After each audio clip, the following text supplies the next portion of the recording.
AGNI TV में आप सभी का स्वागत है।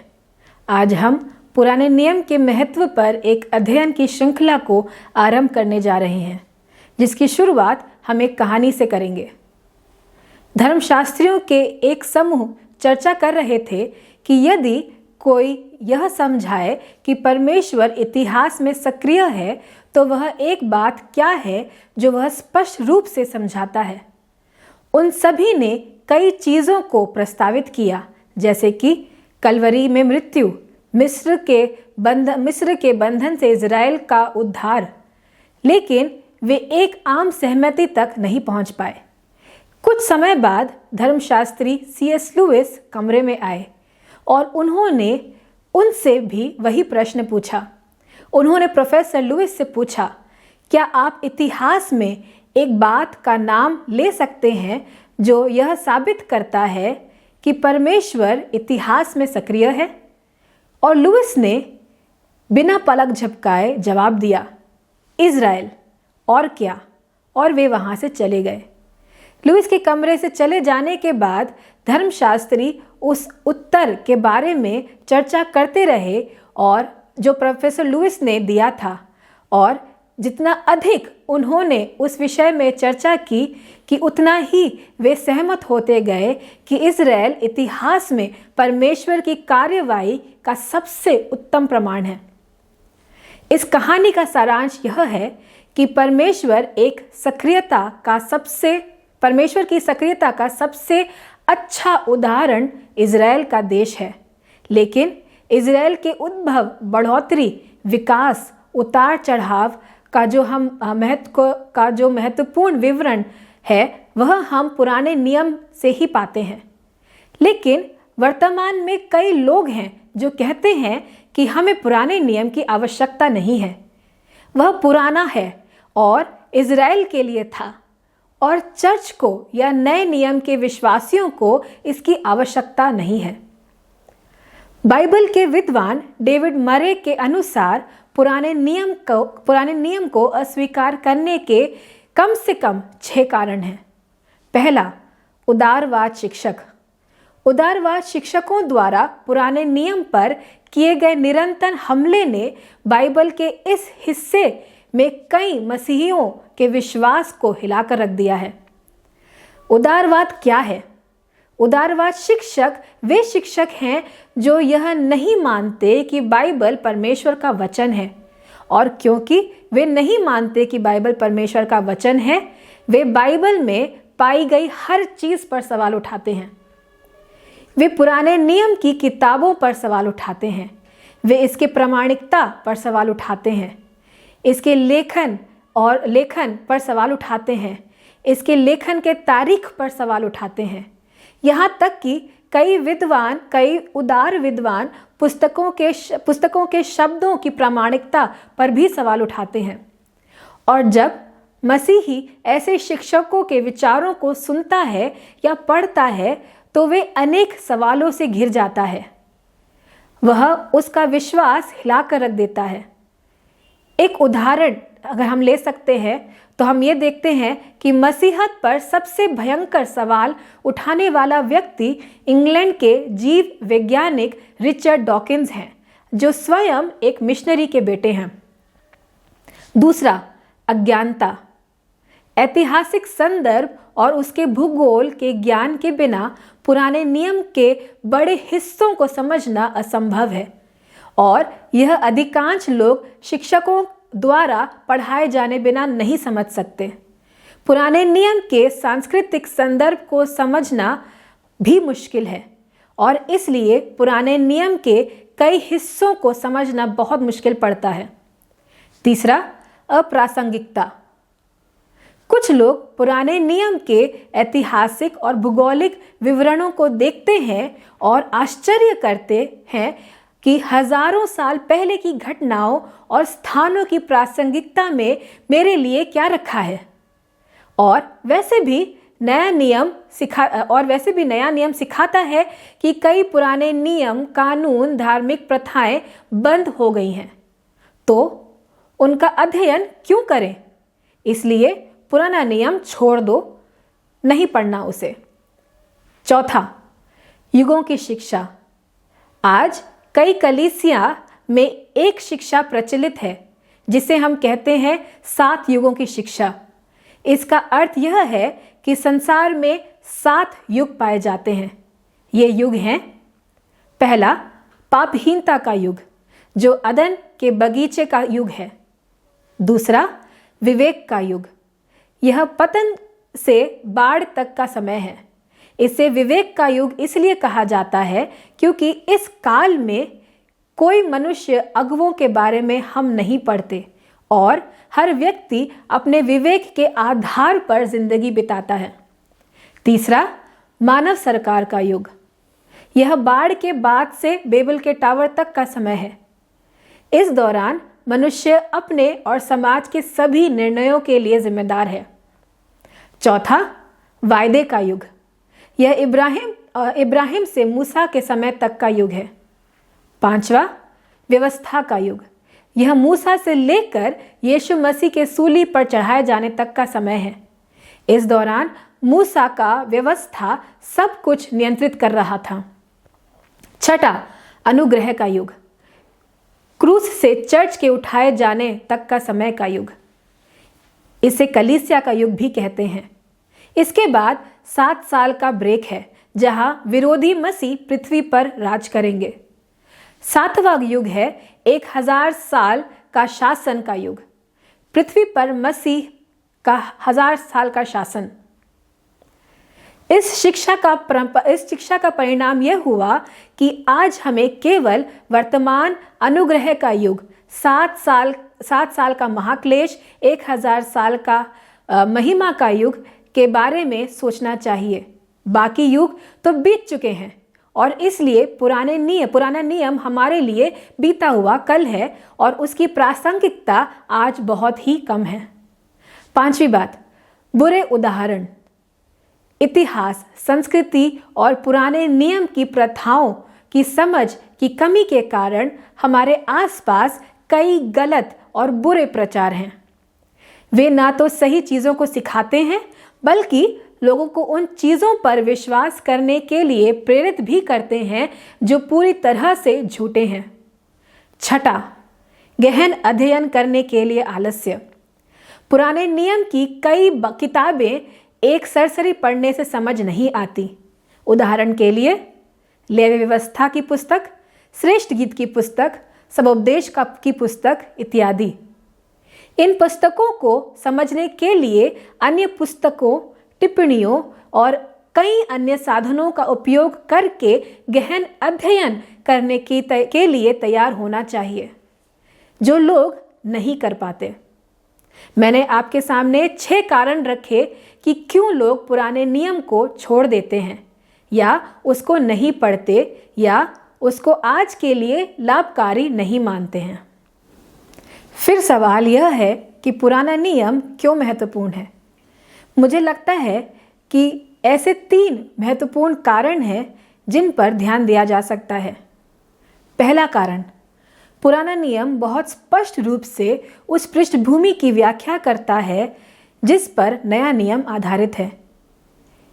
इस बात को समझाने के लिए यह समझना चाहिए कि धर्म के विकास के बारे में दुनिया में कौन कौन से सिद्धांत पाए जाते हैं। पहला सिद्धांत सिखाता है कि धर्म तब शुरू हुआ जब लोगों ने डराने वाली चीज़ों को व्यक्ति बनाना शुरू कर दिया या प्रकृति की उन चीज़ों को भी व्यक्ति बनाया गया जो उनके लिए फायदेमंद थीं। उदाहरण के लिए मैक्स मुलर के अनुसार लोगों ने पानी के गुस्से को शांत करने के लिए पानी की पूजा शुरू कर दी ताकि बाढ़ उनके गांवों और फसलों को नष्ट ना कर सके। लेकिन साथ ही उन्होंने बादलों की पूजा भी शुरू कर दी ताकि नियत समय पर पानी दे सके। इस प्रकार प्रकृति की ताकतों को नियंत्रित करने की कोशिश की गई और इस कोशिश के द्वारा दुनिया के विभिन्न धर्मों की शुरुआत हुई। दूसरा सिद्धांत आत्मा का सिद्धांत है। इस सिद्धांत के अनुसार मनुष्य सपने देखता है और सपने में वह उन चीज़ों को देखता है जो सपने में देखते समय बहुत वास्तविक लगती हैं।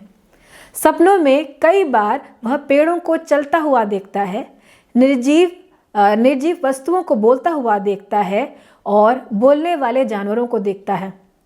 कई बार एक आदमी भ्रम देखता है। भ्रम वे अनुभव हैं जहां आप कुछ घटित होते हुए देखते हैं, लेकिन यह वास्तविक नहीं है।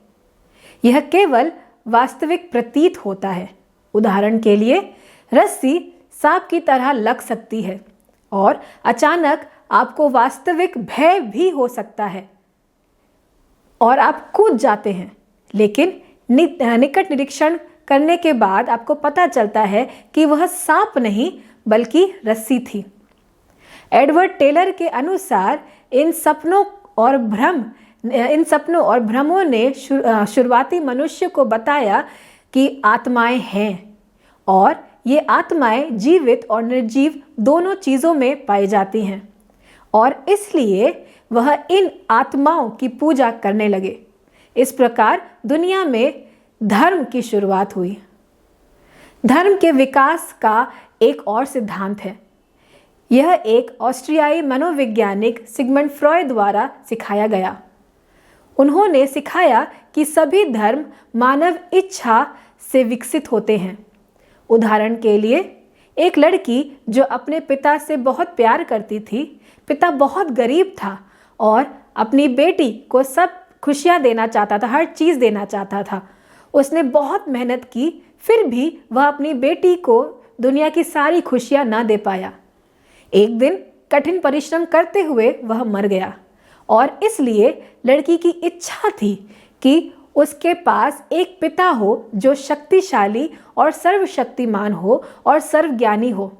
इस प्रकार एक स्वर्गीय पिता बनाया गया जो सर्वशक्तिमान था। सिगमंड फ्रॉयड ने धर्म को जनता की अफीम कहा। इसलिए उसके अनुसार सभी धर्म आदिम मनुष्य की इच्छा के विकास से विकसित होते हैं, जो धीरे धीरे लेकिन लगातार संगठित धर्मों में विकसित हुआ। यह सिद्धांत यदि सही होते तो नया नियम नहीं लिखा जा सकता था, क्योंकि नया नियम रिश्तों के सिद्धांतों को सिखाता है। अब देखते हैं कि पुराना नियम धर्म की उत्पत्ति के विषय में कैसे सिखाता है। पहली बात, पुराना नियम रचना की कहानी के साथ शुरू होता है।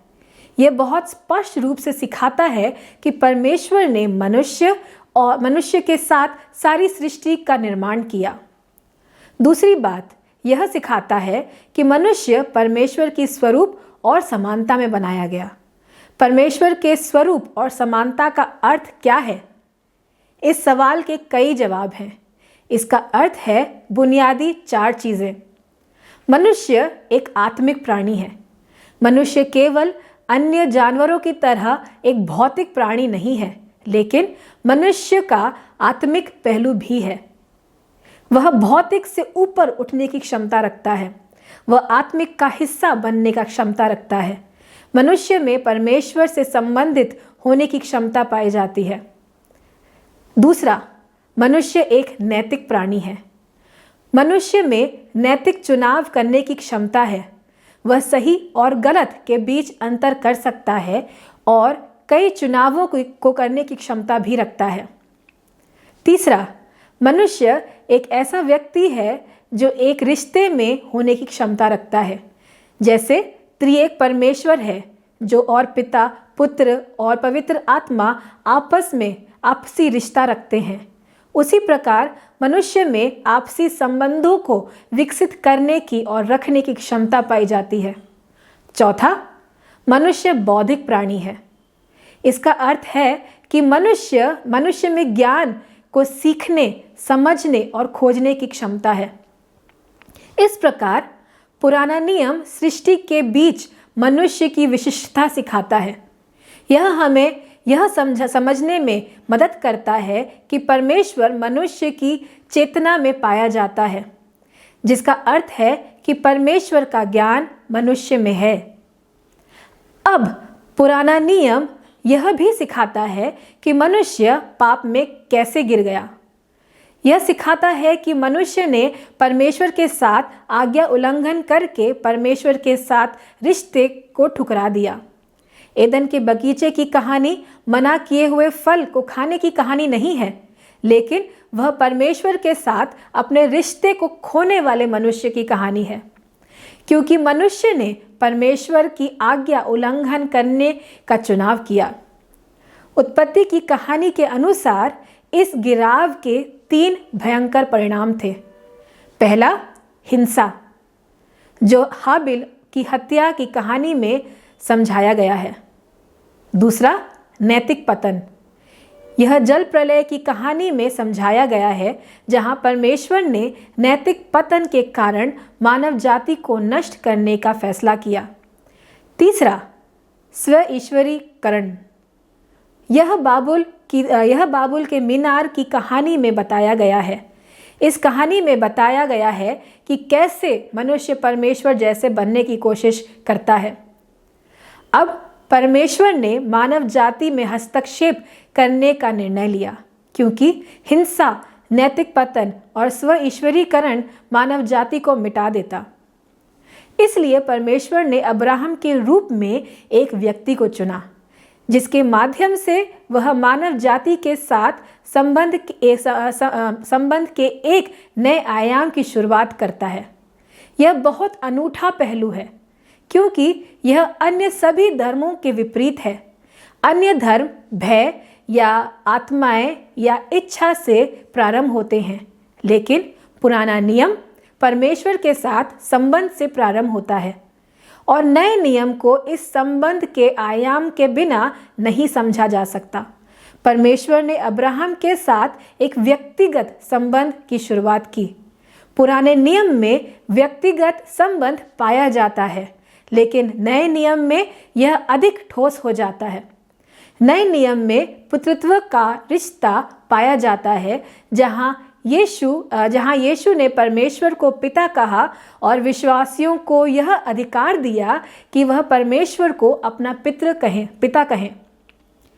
व्यक्तिगत संबंधों के इस पहलू को किसी अन्य धर्मों में नहीं देखा जा सकता। यह बहुत अनूठा है। पुराने नियम में परमेश्वर और इज़राइल के रिश्ते को अनेक रूपों में देखा गया है। पहला, इस रिश्ते को पिता और बच्चों के बीच के रिश्ते के रूप में पढ़ा जा सकता है। निर्गमन 4:22 के अनुसार, और तू फिरौन से कहना कि यहोवा यों कहता है कि इज़राइल मेरा पुत्र वरन मेरा जेठा है। यशाया 1:2 में ऐसा लिखा है, हे स्वर्ग सुन और हे पृथ्वी कान लगा, क्योंकि यहोवा कहता है, मैंने बाल बच्चों का पालन पोषण किया और उनको बढ़ाया भी, परंतु उन्होंने मुझसे बलवा किया। दूसरा, इस व्यक्तिगत संबंध को इज़राइल राष्ट्र के साथ यहोवा के विवाह के रूप में भी देखा जा सकता है। यिर्मयाह 2:1 और 2, यहोवा का यह वचन मेरे पास पहुंचा और यरूशलेम में पुकार कर यह सुना दे, यहोवा यह कहता है कि तेरी जवानी का स्नेह और विवाह के समय का प्रेम मुझे स्मरण आता है कि तू कैसे जंगल में मेरे पीछे पीछे चली, जहां भूमि ज्योति बोई ना गई। तीसरा, यह व्यक्तिगत संबंध एक चरवाहे और उसके झुंड के रूप में भी देखा जा सकता है। भजन संहिता 23 उसका 1 और 2, यहोवा मेरा चरवाहा है, मुझे कुछ घटी ना होगी। वह मुझे हरी हरी चराइयों में बैठाता है, वह मुझे सुखदाई जल के झरने के पास ले चलता है। चौथा, इस व्यक्तिगत संबंध को दाख की बारी और दाख की बारी के मालिक के रूप में भी देखा गया है। अब मैं अपने प्रिय के लिए और उसकी दाख की बारी के विषय में गीत गाऊंगा। एक अति उपजाऊ टीले पर मेरे प्रिय की एक दाख की बारी थी। उसने उसकी मिट्टी खोदी और उसके पत्थर बिनकर उसमें उत्तम जाति की एक दाखलता लगाई। उसके बीच में उसने एक गुम्मट बनाया और दाखरस के लिए एक कुंड भी खोदा। तब उसने दाख की आशा की, परंतु उसमें निकम्मी दाग ही लगी। पुराने नियम के बिना मसीह के द्वारा शुरू की गई पुत्रत्व के रिश्ते को समझना मुश्किल है। यीशु ने कहा कि उसका उद्देश्य व्यवस्था को पूरा करना था, वह व्यवस्था जो इज़राइल को वाचा के रिश्ते के हिस्से के रूप में दिया गया था। इसलिए यीशु ने एमाउस के रास्ते पर 2 शिष्यों से ये कहा, लूका 24:25 में, हे निर्बुद्धियों और भविष्यवक्ताओं की सब बातों पर विश्वास करने मनमतियों। पुराने नियम के बिना कोई कैसे समझ सकता है कि भविष्यवक्ताओं ने क्या बात कही थी और मसीह इसे कैसे पूरा करता है। पुराने नियम के बिना हम रिश्तों के इस अनूठे धर्म को नहीं समझ सकते। इस कारण मैं यही कह सकती हूँ कि पुराना नियम हमारे लिए अन्य धर्मों की तुलना में बहुत ज़रूरी प्रासंगिक है। पहले कारण में हमने देखा कि कैसे नया नियम और वर्तमान मसीहत में परमेश्वर के साथ रिश्ते का आधार पुराना नियम है। अब हम दूसरा कारण देखते हैं। यह है प्रायश्चित का सिद्धांत। पुराने नियम का महत्व प्रायश्चित की अवधारणा में बहुत स्पष्ट हो जाता है। प्रायश्चित का इब्रानी शब्द कफर है, जिसका अर्थ है ढांपना, अर्थात प्रायश्चित के माध्यम से पाप ढांप लिया जाता है और तब परमेश्वर प्रायश्चित के कारण उस पाप को फिर नहीं देखता और पाप क्षमा कर दिया जाता है। पुराने नियम के दौरान प्रायश्चित के लिए एक मासूम जानवर का बलिदान दिया जाता था।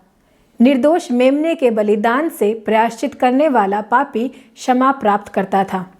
लेवी व्यवस्था 4:35 के अनुसार, और वह उसकी सब चर्बी को मेल बलि वाले भेड़ के बच्चे की चर्बी के नाई अलग करे और याजक उसे वेदी पर यहोवा के हवनों के ऊपर जलाए, और इस प्रकार याजक उसके पाप के लिए प्रायश्चित करे और वह क्षमा किया जाएगा। इसका यीशु के साथ क्या संबंध है? पुराने नियम के युग में जबकि जानवरों को मानव पापों के लिए बलिदान तो किया जाता था, परंतु वह सिद्ध नहीं था। बार बार बलिदान की आवश्यकता पड़ती थी। मेमने का बलिदान मनुष्य के लिए एक सिद्ध बलिदान नहीं था। इसका यीशु से क्या संबंध है? इब्रानियों की पत्री इस तथ्य को स्पष्ट करती है। इब्रानियों 4:14 में यीशु हमारा महायाजक है। जब हमारा ऐसा बड़ा महायाजक है जो स्वर्गों से होकर गया, अर्थात परमेश्वर का पुत्र यीशु, तो आओ हम अपने अंगीकार को दृढ़ता से थामे रहें। इब्रानियों 9:11-15 में ऐसा पाया जाता है, परंतु मसीह बकरों और बछड़ों के लहू के द्वारा नहीं, परंतु अपने ही लहू के द्वारा एक ही बार पवित्र स्थान में प्रवेश किया और अनंत छुटकारा प्राप्त किया। क्योंकि जब बकरों और बैलों का लहू और कलोर की राख अपवित्र लोगों पर छिड़के जाने से शरीर की शुद्धता के लिए पवित्र करती है, तो मसीह का लहू, जिसने अपने आप को सनातन आत्मा के द्वारा परमेश्वर के सामने निर्दोष चढ़ाया, तुम्हारे विवेक को मरे हुए कर्मों से क्यों नहीं शुद्ध करेगा, ताकि तुम जीवित परमेश्वर की सेवा करो।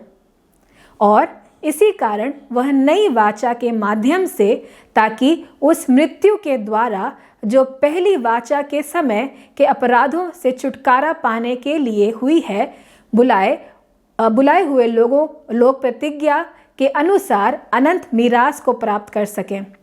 इब्रानी 9:25-28 में ऐसा पाया जाता है, यह नहीं कि वह अपने आप को बार बार चढ़ाए, जैसा कि महायाजक प्रति वर्ष दूसरे का लहू लेकर पवित्र स्थान में प्रवेश किया करता था। नहीं तो जगत की उत्पत्ति से लेकर उसको बार बार दुख उठाना पड़ता, पर अब युग के अंत तक में वह एक बार प्रकट हुआ है, ताकि अपने ही बलिदान के द्वारा पाप को दूर कर दे। और जैसे मनुष्य के लिए एक बार मरना और उसके बाद न्याय का होना नियुक्त है, वैसे ही मसीही भी बहुतों के पापों को उठा लेने के लिए एक बार बलिदान हुआ, और जो लोग उसकी बाट जोहते हैं उनके उद्धार के लिए दूसरी बार बिना पाप के दिखाई देगा। पुराने नियम के महत्व के इस पहले अध्ययन को हम यही समाप्त करते हैं। Praise the Lord.